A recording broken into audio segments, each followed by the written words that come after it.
ശ്രീ പ്രമോദ്, ഇവിടെ നമുക്കറിയാം ലിംഗനീതിയെക്കുറിച്ച് നമ്മൾ ഉറക്കെ പറഞ്ഞ കാലമാണ് ഈ കഴിഞ്ഞ 8 വർഷങ്ങൾ. മലയാള സിനിമയെ ഇന്നോളം ഇല്ലാത്ത മാറ്റങ്ങൾക്ക് അത് ഈ ലിംഗനീതിയുമായി ബന്ധപ്പെട്ട്, മലയാള സിനിമയിലെ അടിസ്ഥാന ആവശ്യങ്ങളുമായി ബന്ധപ്പെട്ട്, മലയാള സിനിമയ്ക്കുള്ളിൽ ഒരു പവർ ഗ്രൂപ്പ് ഉണ്ട് എന്നത് തിരിച്ചറിഞ്ഞത്, അതിനപ്പുറത്തേക്ക് WCC എന്ന സംഘടന, അങ്ങനെ പല പല മാറ്റങ്ങൾ ഈ 8 വർഷത്തിൽ കണ്ടു. ആ കാഴ്ചകൾ എന്തൊക്കെയായിരുന്നു? എന്തൊക്കെ മാറ്റങ്ങളാണ് കേരളത്തിന് തന്നെ ഈ ഒരൊറ്റ കേസുമായി ബന്ധപ്പെട്ട് സംഭവിച്ചത്?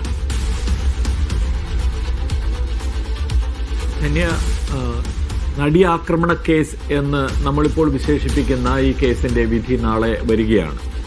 പക്ഷേ പല ആവർത്തി ജനമനസ്സുകളിൽ ഇതിന്റെ വിധി എഴുതപ്പെട്ട് കഴിഞ്ഞു എന്ന തോന്നലാണ് നമുക്ക് ഉടനീളം ഉണ്ടായിട്ടുള്ളത്.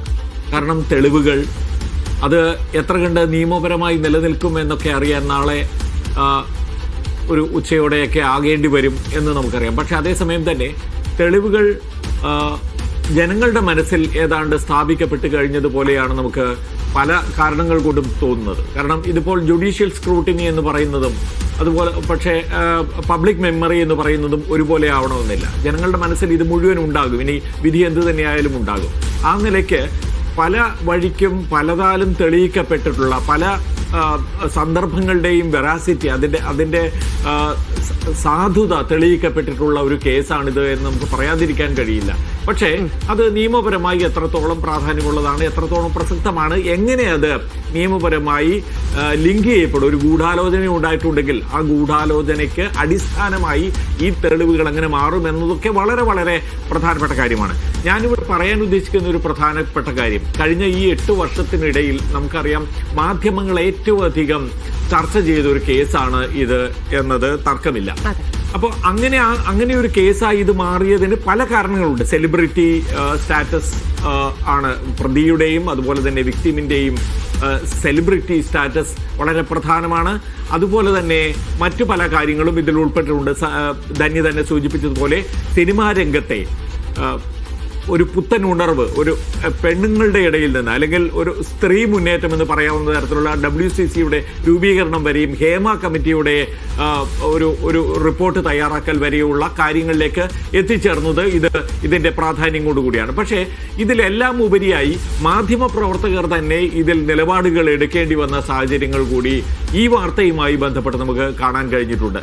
അപ്പോൾ അതിന്റെ ഭാഗമായി കേസിന്റെ വിചാരണ അടച്ചിട്ട കോടതിക്കുള്ളിലായിരിക്കണമെന്ന് തീരുമാനിക്കുന്നത് മാത്രമല്ല, പല ഘട്ടങ്ങളിലും വിചാരണയുടെ വിവരങ്ങൾ ഒരിക്കലും പുറത്തു പോകാൻ പാടില്ലാത്ത വിധത്തിൽ ഗാഗ് ഓർഡർ ആവശ്യമാണ് എന്ന നിലയിൽ പ്രതി ദിലീപ് കോടതിയെ സമീപിക്കുകയും അങ്ങനെ ഗാഗ് ഓർഡർ സമ്പാദിക്കുകയും ചെയ്തിട്ടുണ്ട്. അതിന്റെ ഭാഗമായി ഒട്ടും തന്നെ വിചാരണയുമായി ബന്ധപ്പെട്ട വിവരങ്ങൾ പുറത്തു വരാതിരിക്കാനുള്ള ശ്രമങ്ങൾ ഉണ്ടായി എന്നുള്ളതാണ്. അതിന്റെ ഭാഗമായി ഇപ്പോൾ നമുക്കറിയാം, നേരത്തെ പഴയ റിപ്പോർട്ടർ ചാനലിന്റെ എഡിറ്ററായ MP നികേഷ് കുമാറിനെതിരെ കേസുകൾ വന്നിട്ടുണ്ട്, അത് ഗാഗ് ഓർഡറുകൾ വന്നിട്ടുണ്ട്. അപ്പോൾ അത് ആ കാലഘട്ടത്തിൽ ഒരു പ്രത്യേകമായ ഒരു പ്രക്രിയയായി തുടരുകയായിരുന്നു. മാത്രമല്ല മാധ്യമ പ്രവർത്തകർ, ഇപ്പോൾ ഞാൻ ഇത് റിപ്പോർട്ട് ചെയ്ത അല്ലെങ്കിൽ പലതവണ ആങ്കർ ചെയ്തിട്ടുള്ള ഒരു വാർത്തയാണ് ദിലീപ് കേസ് എന്ന് പറയാം. അപ്പോൾ അങ്ങനെ ആങ്കർ ചെയ്യുന്ന സന്ദർഭത്തിൽ നമ്മളൊക്കെ പലപ്പോഴും ചർച്ചയിൽ പല നിലപാടുകളും കൈക്കൊള്ളേണ്ടി വരുന്നുണ്ട്, ചോദ്യങ്ങൾ ചോദിക്കേണ്ടി വരുന്നുണ്ട്. പക്ഷെ ഇതിന്റെ ഭാഗമായി ഞാൻ അനുഭവിച്ച ഒരു പ്രത്യേക കാര്യമെന്ന് പറയുന്നത്,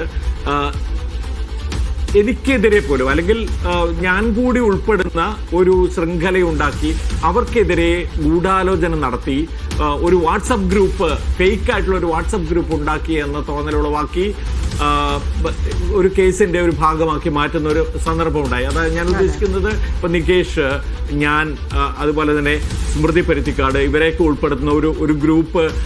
അതിൽ മഞ്ജു വാര്യരുണ്ട്, സന്ധ്യ IPS ഉണ്ട്, TB മിനിയുണ്ട്. ഇങ്ങനെ വളരെ വിചിത്രമായി ആർക്കൊക്കെ എതിരെയാണോ ഇവർക്ക് നിലപാടുകൾ എടുക്കേണ്ടത്, ആരൊക്കെയാണ് ദിലീപിനെ കൂട്ടണം എന്ന് പറഞ്ഞ ഒരു താല്പര്യത്തോടെ മുന്നിൽ വന്നു നിൽക്കുന്നു എന്ന നിലയിൽ ഇവരൊരു ഗ്രൂപ്പ് ഉണ്ടാക്കിയിട്ട് ദിലീപിനെ കൂട്ടണമെന്ന നിലയിൽ ഒരു വ്യാജ സ്ക്രീൻഷോട്ട് ഉണ്ടാക്കി കേസിലേക്ക് പോവുകയുണ്ടായി. അപ്പൊ അത്രയധികം മാധ്യമ അത് ഇപ്പോൾ കുറ്റപത്രത്തിന്റെ ഭാഗമാണ്. അത് ദിലീപിന്റെ ഒരു ഒരു സമ്മർദ്ദ തന്ത്രത്തിന്റെ ഭാഗമായി എന്ന് പോലീസ് തന്നെ കണ്ടെത്തി അത് കുറ്റപത്രത്തിന്റെ ഭാഗമാക്കി മാറ്റി.